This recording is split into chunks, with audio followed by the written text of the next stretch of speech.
अस्सलामु अलैकुम वरहमतुल्लाहि वबरकातुह। मोहतरम भाइयों, बुज़ुर्गों, दोस्तों, आज का मेरा ये चौथा वीडियो है जो मैं चैनल पे अपलोड कर रहा हूँ। काफ़ी रात हो चुकी है, मेरे पीछे और भी काम है। मैं इतना थक चुका हूँ क्योंकि ये 4 वीडियोस के अलावा मुझे बच्चों को पढ़ाना भी पड़ता है ऑनलाइन। तो ऐसा चिल्ला चिल्ला के उनको भी जो है आधा आधा घंटा उनके सामने तकरीर होती है। ऐसा टोटल मिला के मेरा ये सुबह से अभी तक समझो 8वीं मरतबा तकरीर कर रहा हूँ।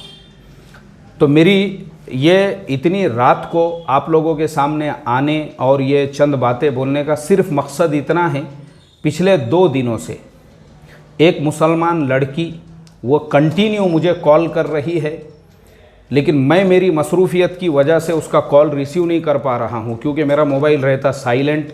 और मैं अब आप सोचो, जो इंसान 8 बार तकरीर और स्पीच दे रहा है और जिसको जूम पे पढ़ाना भी पड़ता है और वीडियो को एडिट और वो, तो मैं कहाँ से कॉल रिसीव करूँ। तो मैं कॉल उमूमन मेरा मोबाइल साइलेंट ही होता है, किसका कॉल आया गया मुझे पता भी नहीं चलता।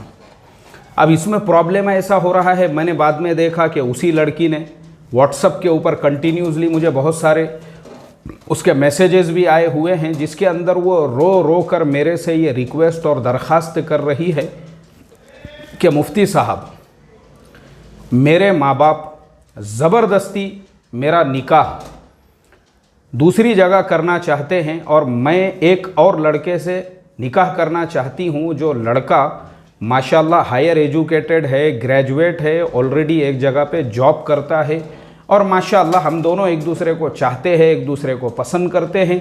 और हम दोनों का जो रिलेशन है, यानी मतलब रिलेशन यानी जो उन दोनों के आपस के बीच में जो ताल्लुक़ है वो ये है, एकदम हम सीरियस इसे कहते हैं। देखो मैं आपको बताता हूँ, आजकल एक तरफ तो वो होता है जो टेम्परवरी बहुत से लोगों के एक दूसरे से जो है प्यार मोहब्बत हुआ, ख़त्म हो गया, बोले वैसा नहीं है।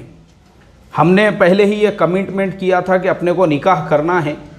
आज जब वो बेचारे दोनों भी निकाह करना चाहते हैं एक दूसरे से, लेकिन बोले सबसे बड़ा प्रॉब्लम ये है, मेरे माँ बाप तैयार है, मेरे सारे भाई तैयार है, मेरे वालिद तैयार है, मेरे सारे भाई तैयार है, घर में और लोग भी सब तैयार है। सब लोगों ने वो लड़के की डिग्रियां देख ली है, उसकी सैलरी स्लिप वगैरह सब कुछ देखे।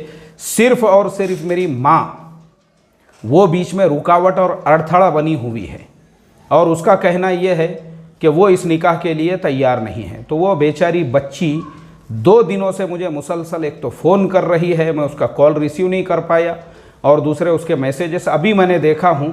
तो मुझे बड़ा अफसोस हुआ इस चीज़ के ऊपर कि एक लड़का वो ईमान वाला है, वो लड़का हायर एजुकेटेड है, वो लड़का ग्रेजुएट है और सैलरी स्लिप है, मतलब इसका ये कि हलाल रोज़ी कमा रहा है।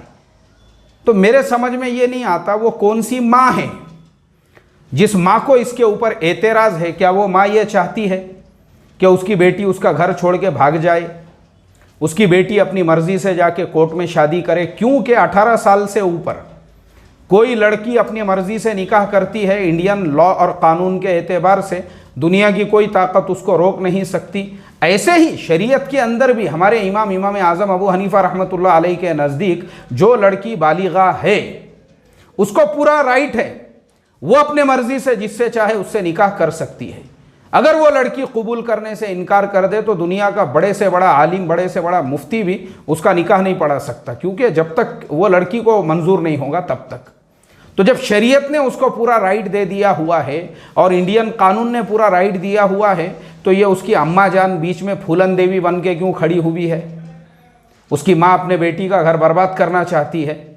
तो ये जो फूलन खाला है, ये जो भी अम्मा होंगे उसके, उनसे मेरी रिक्वेस्ट है, दरख्वास्त है, अपनी बेटी की ज़िंदगी बर्बाद मत करो। याद रखो, जिस लड़के से वो निकाह करना चाहती है और लड़का ऑलरेडी जो है जॉब वगैरह के ऊपर है और उसकी मर्ज़ी से अगर आप उसकी दूसरी जगह अगर कहीं पे निकाह करके दोगे, मान लो कल को उसने जहर खा लिया या उसने सुसाइड कर लिया, तो उसके लिए कौन जिम्मेदार रहेगा मुझे बताओ? क्योंकि आजकल तो ऐसे वाक़यात आम तौर पर हो रहे हैं। नौजवान जो है जोश में उनको कुछ सुधरता नहीं फिर, और मान लो अगर वो शोहर के साथ में भी है तो पूरी ज़िंदगी उसकी जो है यानी वो बेचारी जो है ज़बरदस्ती उसको जो है आप उसकी ज़िंदगी को अजाब बना रही हो। तो मेरी रिक्वेस्ट है, दरख्वास्त है, वो माँ बाप से जो माँ बाप अपने बेटी के निकाह के, जो माँ अपनी बेटी के निकाह के बीच में सिर्फ अपनी ईगो को लेकर, अपने अना को लेकर, लड़का साहिब ईमान है, शुक्र करना चाहिए तुमने आज के ज़माने में। पहले तो रिश्ते आ नहीं रहे हैं लड़कियों को, घरों पे बैठ बैठ के मेरे पास में, ये मैं बताता हूँ तुमको, ये मेरे पास में कम से कम जो है ना 4-5 लड़कियों के प्रोफाइल ऐसे पड़े हुए हैं। ये मेरे पास में जो है ये ऐसे प्रोफाइल रखे हुए हैं यहाँ पे मेरे ड्रावर के अंदर, जो माँ बाप ने देकर गए, और कई जगह पे मैंने भेज कर दिया। तो वो लड़के वालों के ऐसे नखरे हैं, ऐसे प्रॉब्लम्स है, ऐसे मसले मसाइल है, अभी मैं क्या बोलूँ आपको। ऐसी हालत में अगर आपके बेटी का ऑलरेडी, और वो भी लड़का माशाल्लाह बरसरे रोज़गार है, पढ़ा लिखा है, करो ना भाई, करो ना, उसी लड़के से निकाह करो, ज़बरदस्ती मत करो उसका निकाह दूसरी जगह पे, और उसकी ज़िंदगी मत बर्बाद करो, वो लड़की की भी और वो लड़के की भी। हज़रत थानवी रहमतुल्लाह अलैह की किताब में साफ लफ्ज़ों में मैं पढ़ाता हूँ हमारे बच्चों को, उसमें लिखा हुआ है कि जो लड़का लड़की एक दूसरे को पसंद करते हैं उनका फ़ौरन निकाह करना चाहिए। उनके मर्ज़ी के ख़िलाफ़ निकाह करोगे, बाद में बहुत सारे प्रॉब्लम्स क्रिएट होंगे जो तुम अंदाज़ा भी नहीं लगा सकते।